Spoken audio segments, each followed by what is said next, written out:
I don't think Ukraine itself had any meaningful way of getting Crimea back. So, you know. Morning, CNN has learned that Russia has reached out to China both for military and economic support. That's according to 2 U.S. officials. So consider where that is coming from. For sure, they want this out there. China, for its part, is denying this report. They don't know anything about it. That's what one of the embassy officials said. CNN's David Culver joining us live from Shanghai, China. David, China generally likes to play the long game, but now what kind of position are they in? You know, Brianna, hearing Kim there speaking about this discomfort, that's exactly what they're feeling right now. It's this lack of security as to where they should make their next move. And you seem to see that playing out from the officials, but it's also one that now is going to perhaps come to an end. I mean, we're getting to a point now where they're going to have to take a stance, perhaps, that's going to show where they fall in all of this. As of now, they've been saying we're neutral, we want to be peacemakers, even mediators. The Minsk agreements had nothing to do with Ukraine promising not to join NATO or the EU. No, but a part of what they're asking for is the actual promise of the Minsk agreements, ceasefire on behalf of the Ukrainian side and ceasefire that will come from the Russian separatist side. Don't act like that is not true. That is. It's still unjustifiable to fucking.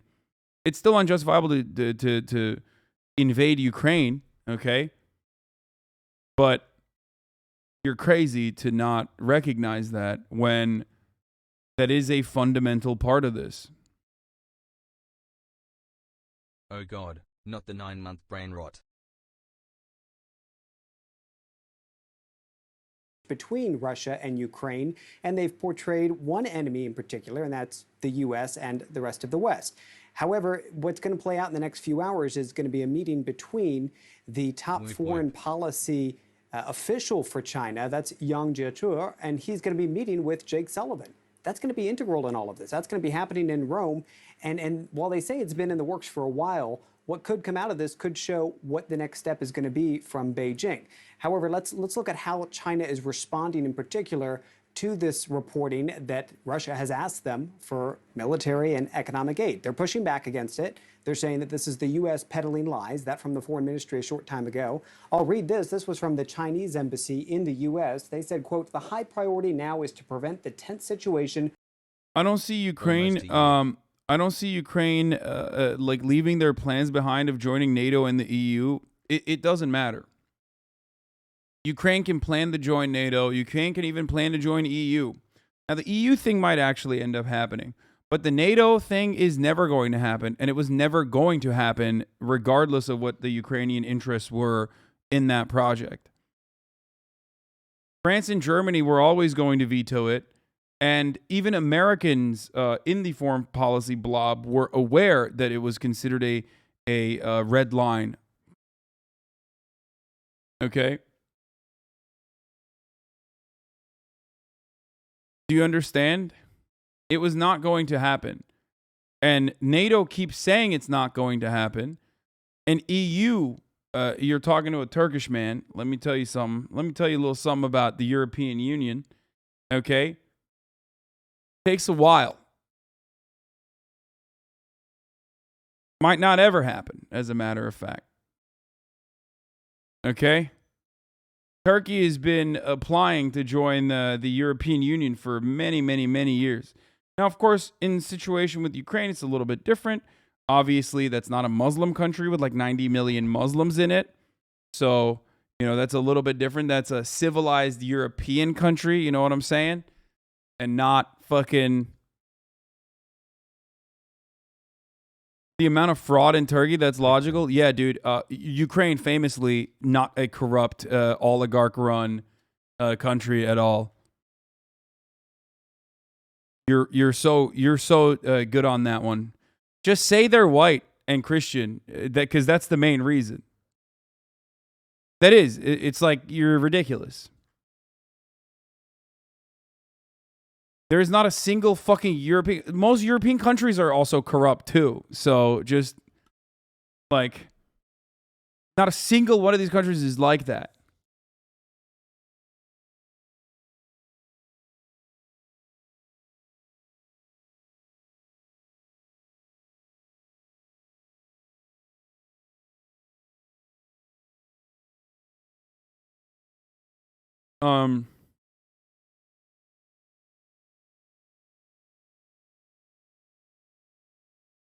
But isn't that what mostly because of the tensions with Greece? At least that's what the Greek media has been saying. No. If the entire country, I mean, this is like so stupid and so hypothetical, but if Turkey was a Christian country, Thanks for the if amazing Turkey was a content. Christian country, then they wouldn't give a fuck about Greece's opinion because Turkey is an economic engine, dude.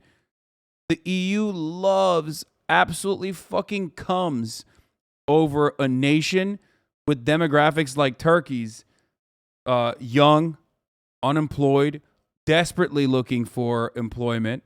Okay.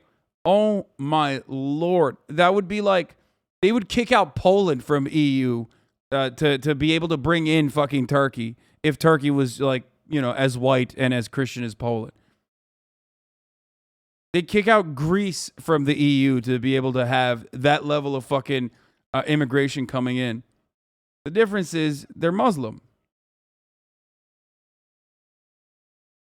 That would be a gigantic internal conflict for Almost the 1 year anniversary. I of love my consistent I love stubborn people check, being Hasan. like, you're delusional. Like as though we act like what the past like 20 years in EU nations not losing their fucking minds over immigration. Are you kidding me? What do you think the isolationists would do? What do you think the isolationists would do in that situation? Yeah, the hard right white nationalist parties. What do you? They would literally. Oh my god. They would have bukakis on their whatever constitution of their respective nations. Okay, you would have you would have Brexit times a million. Y'all are crazy, dude. People think it's like not a significant thing.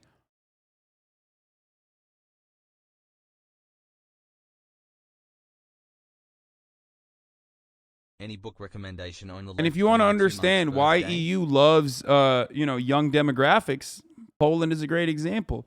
Poland equals cheap immigrant labor for the rest of the EU. That's it. They Why love that people shit. happy?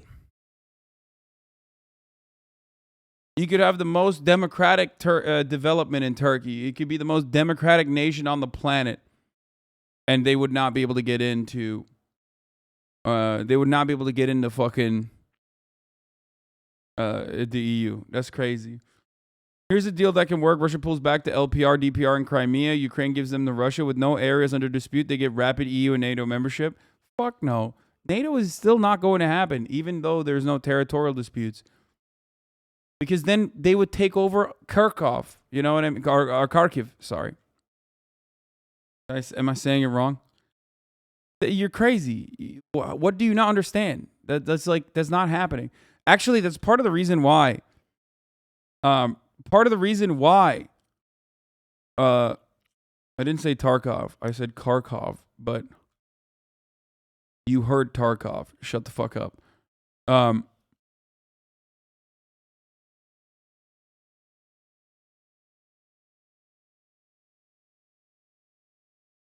Anyway, what I was saying is the part of the reason why they want LPR and DPR autonomy and not full-blown annexation is You and your so brother that there's have an people active show together territorial brought dispute tears to my within. eyes, Hassel. Why is your brain lagging every 5 minutes? There's 41,000 people in my chat, and I'm reading all the comments and trying to effectively respond to people.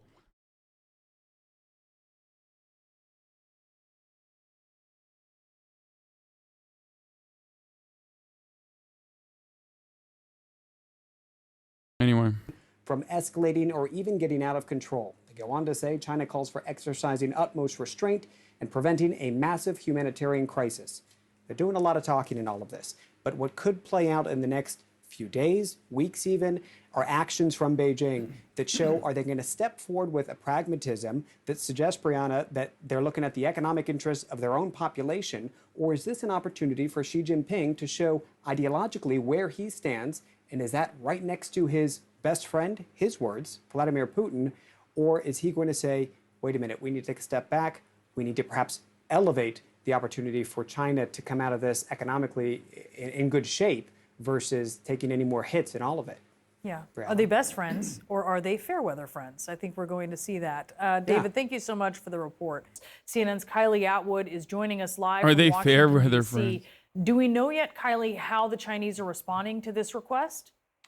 Well, the Chinese embassy spokesperson here in Washington said they had never heard of that when asked about our reporting that Russia has asked China for this military and economic support for the invasion into Ukraine. The spokesperson went on to say that it is their priority that the situation in Ukraine doesn't escalate out of control, and also said that China calls for exercising utmost restraint and preventing a massive humanitarian crisis. But significantly, Brianna, this would be huge if China were to support Russia in this endeavor, because there are those places in Ukraine that have not yet been toppled by Russia. And of course, Chinese support could potentially give Russia the support that they need to do that. Now, we don't know exactly how China has responded to these requests from China for economic and military support. But listen to what the National Security Advisor, Jake Sullivan, said over the weekend about how the United States has been very clear with China that there would be consequences if they did provide support.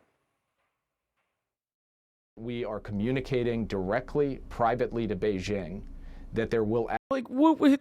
No, you won't. What consequences? Get the fuck out of here, dude. Like, well, what are you gonna do to China, brother? What are you gonna have? What are you gonna do? Oh man. Oh Jesus. Oh, it'd be crazy. Yo, don't you do it?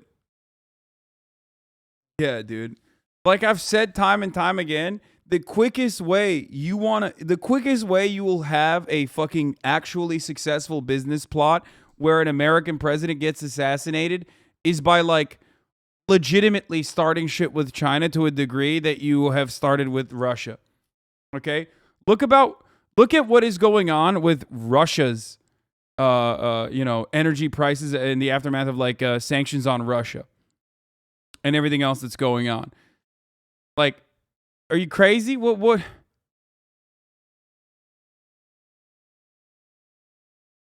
China plays a fundamental role for our logistics, okay? They are a fundamental role in you're sounding really sus, man. They play a fundamental role in our supply chain, okay? American business owners would never allow that to happen, okay? Never. American capital owners who rely on China would never allow that to happen. China makes the world takes what? Oh, China makes the world takes.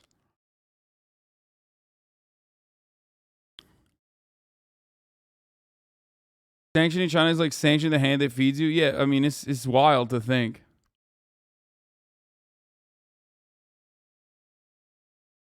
I mean, good luck.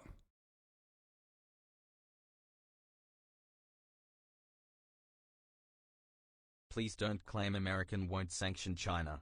That it will quote never happen. Because if you do, then it will definitely happen with your curse after Ukraine. Yeah, everything I say that'll never happen is going to happen always. Yes, Ukraine needs weapons, but what if supplying them could prove catastrophic? Yeah, I mean, Western training and weaponry have unquestionably helped Ukraine, yet the risk of pouring more arms into Ukraine should be considered carefully. No, it's not being considered carefully. It's being considered by people who don't give a fuck about what will happen to Ukraine once, whichever way this goes, and it's going to end eventually. Once it does end, it's going to be so much fucking worse. Absolutely be consequences for large-scale sanctions, evasion efforts, or support to Russia to backfill them. We will not allow that to go forward and allow there to be a lifeline to Russia from these economic sanctions from any country anywhere in the world. Now, Brianna, it is our reporting that China did know that Russia was going to go forth with this invasion before they did it. So that is significant. But this request for military and economic support came from Russia after they had already begun their invasion into Ukraine. Now, today, what we're watching is National Security Advisor Jake Sullivan is meeting with his Chinese counterpart in Rome, and the White House said that that meeting had been in the works for some time. There aren't any deliverables that are expected, but it is a hugely significant meeting because the White House is concerned about China potentially providing any support to Russia. Brianna? Yeah, maybe no deliverables, but certainly a message will be sent, and we'll see what that is. Kylie, thank you so much. I want to bring in David Sanger, White House and national security correspondent for the New York Times and a CNN political and national security analyst. David, we're going to talk about the situation on the ground in Ukraine in just a moment. But first, you've got some insight into this news that Russia might be asking China for help. Well, there are all kinds of fascinating things about it. First of all, if Putin thought that he was going to be able to pull this off quickly, he wasn't intending on going and begging for additional help first. The second is that the U.S. leaked this out. Why did they do that? First, it's embarrassing to Putin. Second, it puts the Chinese right in the public glare of having to make a choice. Remember, it was just 3 weeks ago at the Munich Security Conference, the Chinese foreign minister said, we believe in the sovereignty of nations, the sanctity of their borders, and that includes Ukraine.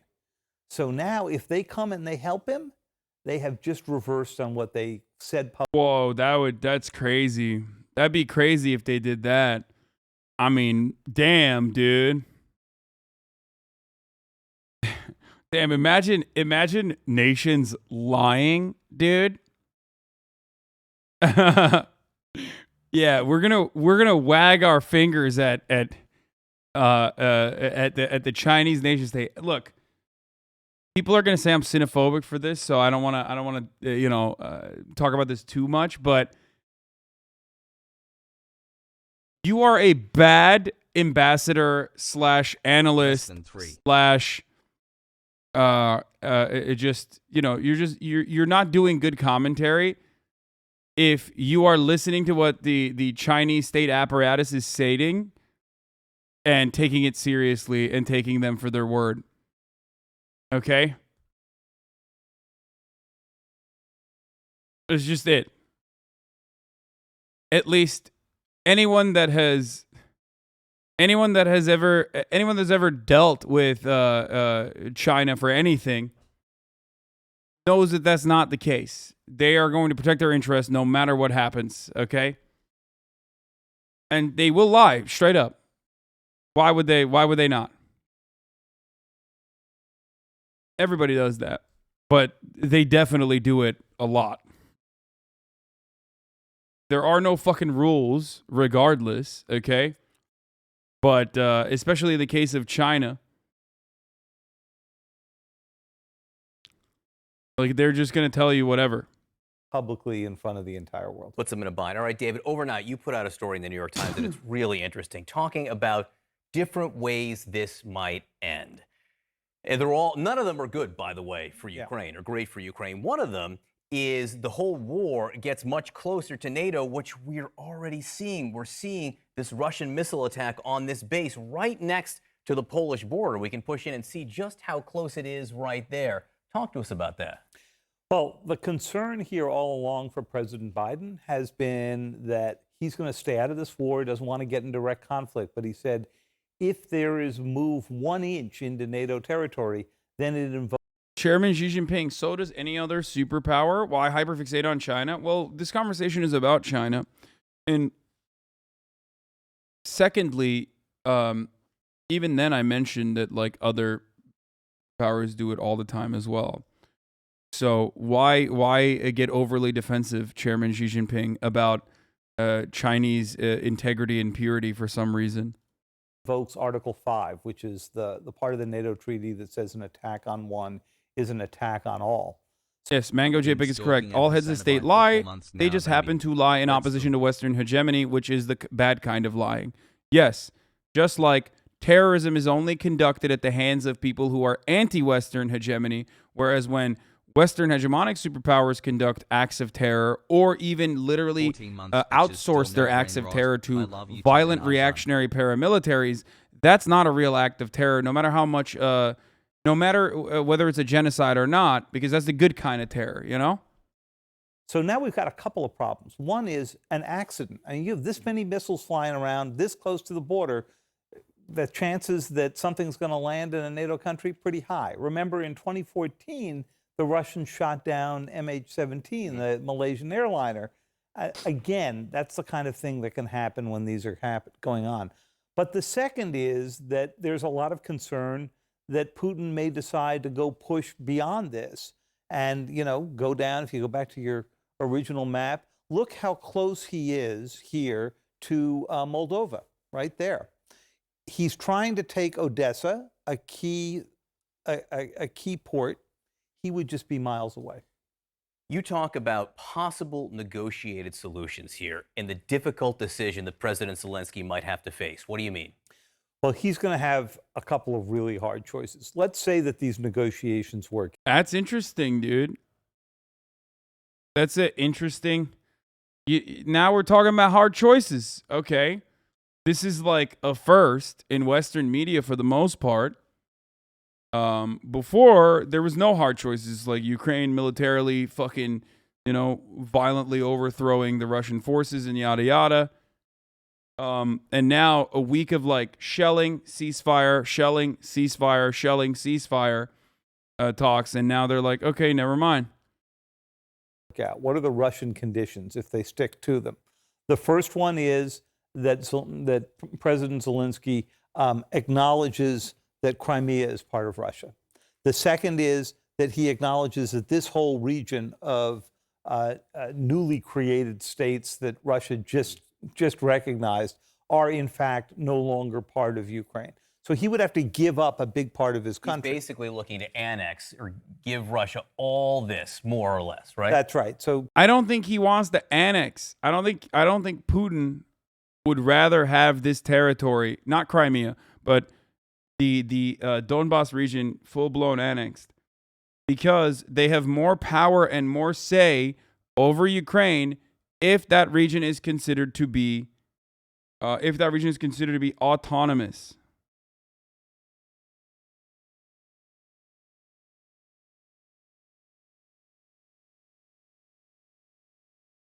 Clearly do not know what you're talking about. I mean, it would be better if they were independent. It would be better if they were independent, and that independence could mean autonomous as well. The original Minsk agreement dictated that those two, the Donbas region, LPR and DPR, was going to come with recognition, but still have independence, as in independence from Russia and independence from Ukraine, autonomy. You have been wrong on everything so far. No, I haven't, dude. If you think I've been wrong on everything so far, you're either not paying attention to anything I've said, or I don't know what to tell you. I've been infinitely more right than I have been wrong. The one thing I said that you're hyper-focusing on, I was operating on the correct analysis and correct premises.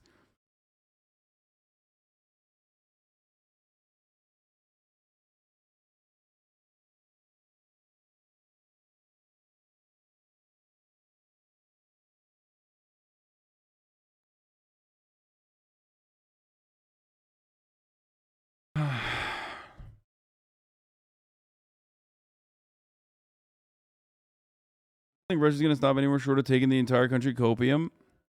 Bro, there is the most baffling thing that people say you were wrong with everything despite being right with everything in case of an invasion. Also, Elden Lord today? Yes, later.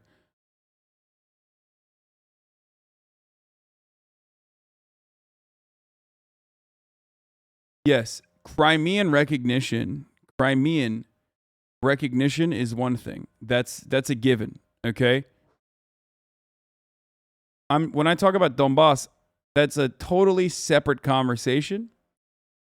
And it would be better for Vladimir Putin's foreign policy goals to maintain some kind of active conflict or at least active sphere of influence within Ukrainian politics, so they can keep Ukraine reliant. Okay, so they can keep Ukraine reliant on Russian influence, so that Russia has some kind of influence over Ukraine, and that you can always make it seem like there's an active territorial dispute, border dispute. Because otherwise, then he has to take more territory and run the same game. There is no extra buffer if Ukraine joins NATO. Ukraine is the buffer between Russia and NATO. Basically, that third of the country would go out, or quarter of the country. And the clock is ticking, because the closer that Putin moves in to Kyiv, the harder it gets to negotiate, because you can't imagine that if the capital falls, that Putin will then just settle for this, which we think was his original objective back in the fall, before he sort of expanded this to try to take the whole country. How close is he at this point to having Russian troops operating all this region at this point? He's doing... So neutralization is a given. In my assessment, in my opinion, neutralization is a given no matter how we arrive at said neutralization. It can be incredibly bloody. It can be it can be rife with conflict. Or there is already conflict at this point, but conflict that's cut short by negotiations. Pretty well in the areas by the coast. The further in, I think, the harder it gets. But this is not an area where he's going to run into the kind of opposition that he will in the West and up in Kyiv, more Russian-speaking, more divided opinion. To the extent that there's a clock right now, you do think it is in what's happening in Kyiv, so we're watching that very closely. David Sanger, terrific article. Thanks so much for joining us this morning. Thank you.